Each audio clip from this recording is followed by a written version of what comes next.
Bro, dude.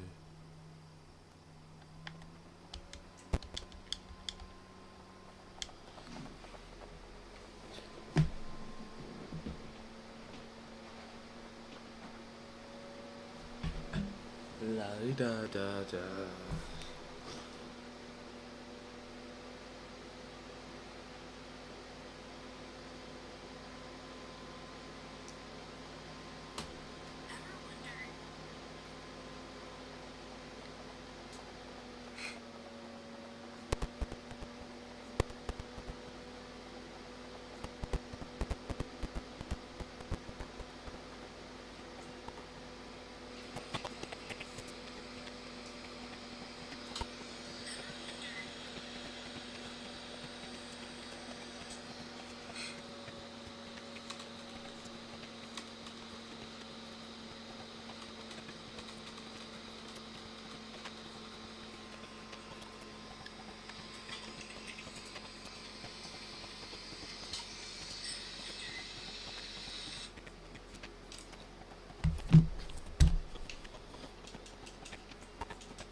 Half Perks.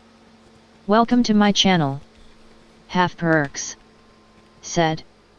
Bruh PLS come back to 2K. Wow, that junk got boring, bro. I'm trying to tell you.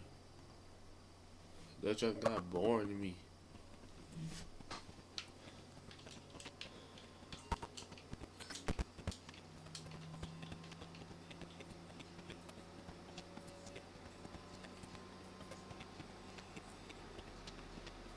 I don't know what's going on with my mic.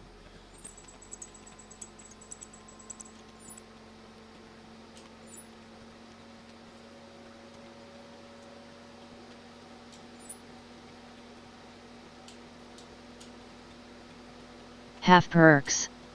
Said. Cuz you kept babying people. Nah.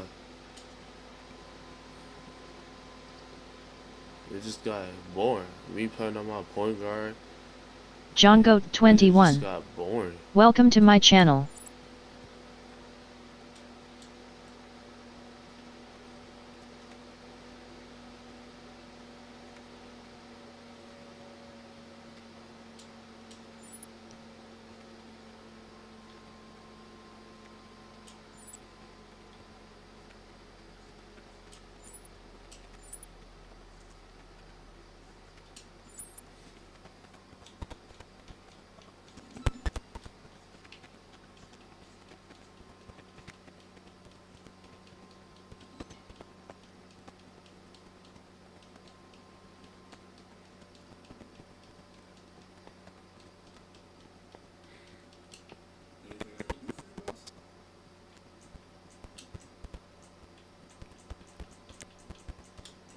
Half Perks. Said. You can't even dribble. Why you on yo guard, John? You a straight dummy, and since you played on yo guard, shut yo cookie. Saralna. Welcome to my channel. Well,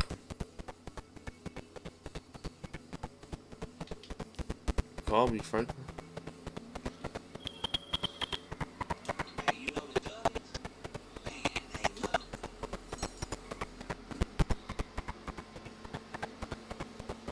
I should.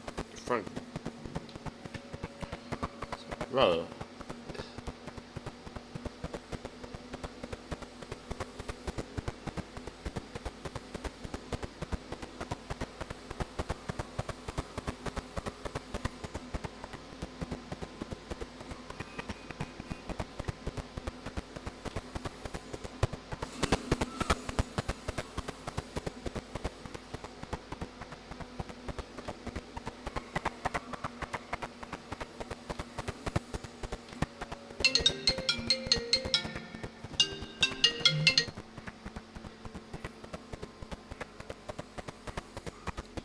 look at my daughter calling me. He was in the stream.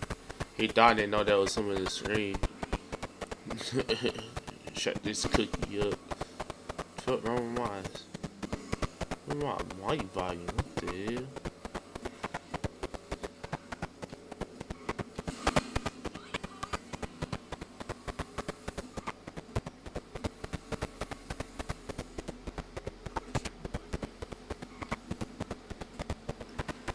Imagine still playing trash 2K. Shit only fun for a couple weeks. That shit get trash. Like, come on now. I niggas still wanna play 2K.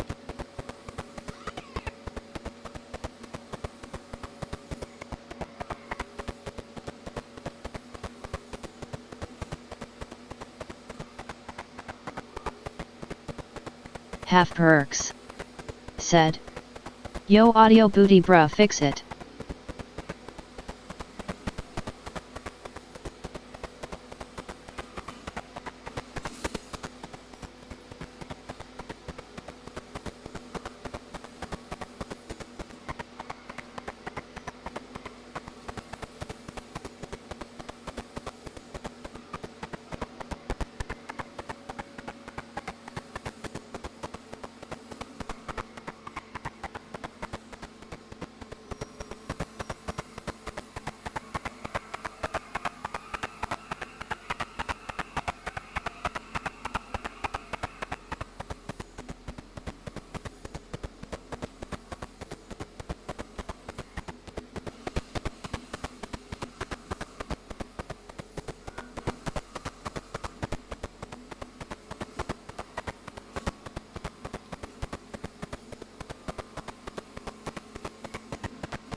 Half Perks said, "Bro, your audio is mad dookie, fix it now."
Half Perks said, "Fix yo audio dookie stain."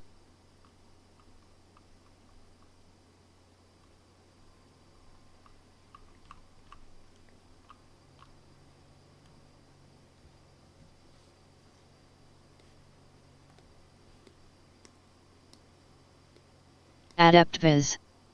Welcome to my channel. AdeptViz said, "Undefined at King John 20038L. If you need real FRND high quality servit inras viewrs, chckstrm details de mo stremers lrd us it. Gender fluid pride."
Half perks. Said. Yo John tryna play. Half perks. Said. Or do a reaction stream. Half perks. Said. Or sleep stream.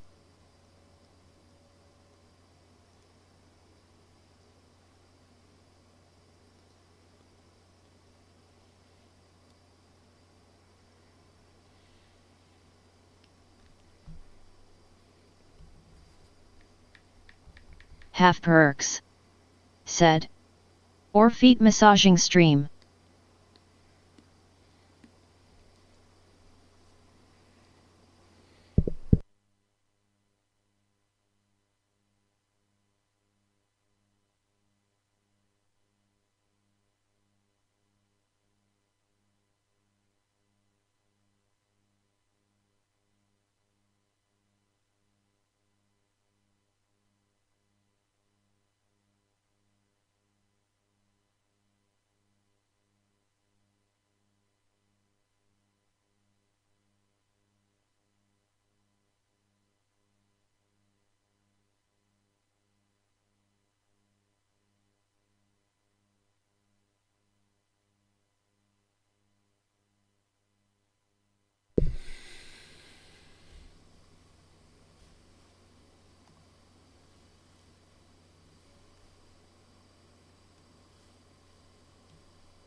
Half perks. Said. Or just let me slang my meat across yo grits.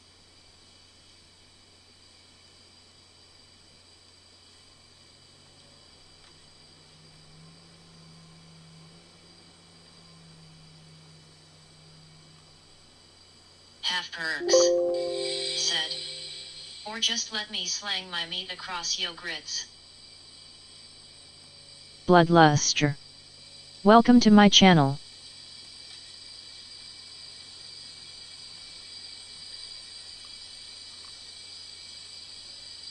Half perks. Said. Or just let me slang my meat across yo grits. Bloodluster.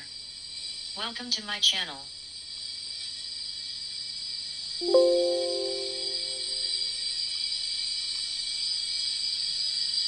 Half perks. Said. Or just let me slang my meat across yo grits. Bloodluster.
Okay, this is gonna be tough. Last week, I slew the Spider Queen. As you would expect, the compliments are flowing out of Athens, Georgia in advance of the matchup with Michigan. Bulldogs coach Kirby Smart speaking of the respect he has for the Wolverines, and Jim Harbaugh calling them a senior-laden, senior-driven team.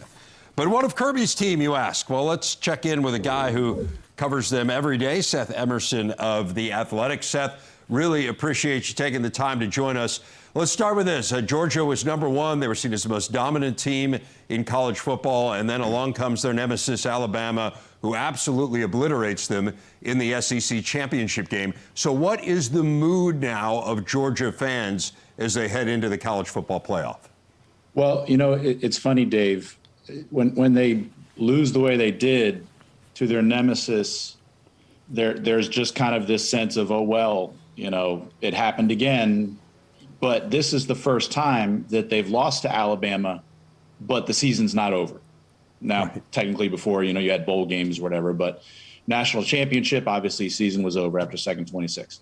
2018 SEC championship, and they went to the Sugar Bowl, but they missed the playoff.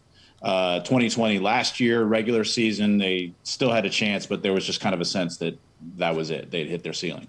This time, season's not over, but a lot of people are acting like it. It kind of feels that way. It's like, here we go again. But I wonder if Georgia is able to beat Michigan, and obviously that's job number one, whether people are going to perk up and say, oh, okay, this time we get another shot at Alabama, or whether they're going to say, well, we'll believe it when we see it.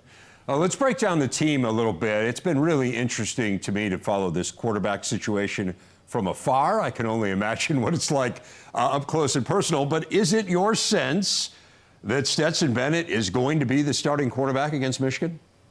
Yeah, I would guess that. I think that if they went back to JT Daniels, Kirby Smart would keep it as much of a secret as he possibly could, but it would eventually leak out. It's hard to keep a secret like that. My colleague at The Athletic, Jeff Schultz, tried yesterday to get something out of it. I think he asked it as well as he could, and Kirby kind of dodged it, but Kirby dodged it with a smirk, as in a kind of a knowing smile, saying, I know what you're asking, and I'm not going to give you anything. I think, yeah, they believe that Stetson Bennett gives them the best chance, considering what they thought early in the season was an offensive line that wouldn't pass protect as well. So his scrambling ability would be a blessing, to use Kirby Smart's word yesterday when describing Stetson Bennett's feet. And their receiver situation was such that they've been banged up since the beginning of the season, that they thought that they couldn't just put a typical pocket quarterback like JT Daniels back there and throw all over the place the way they envisioned doing in the spring before the injuries hit. Now we're sitting here at this point now where George Pickens has returned. Dominic Blaylock has returned. They're starting to get healthier with some other guys that have been playing, but not 100%. But at this point, they're not given any indicators that they are going back to JT Daniels. Well, when you are facing Michigan, obviously having a mobile quarterback is a good thing, given this pass rush. It is clearly the biggest strength of the Wolverines with Aiden Hutchinson and David Ojabo. Let me ask you this.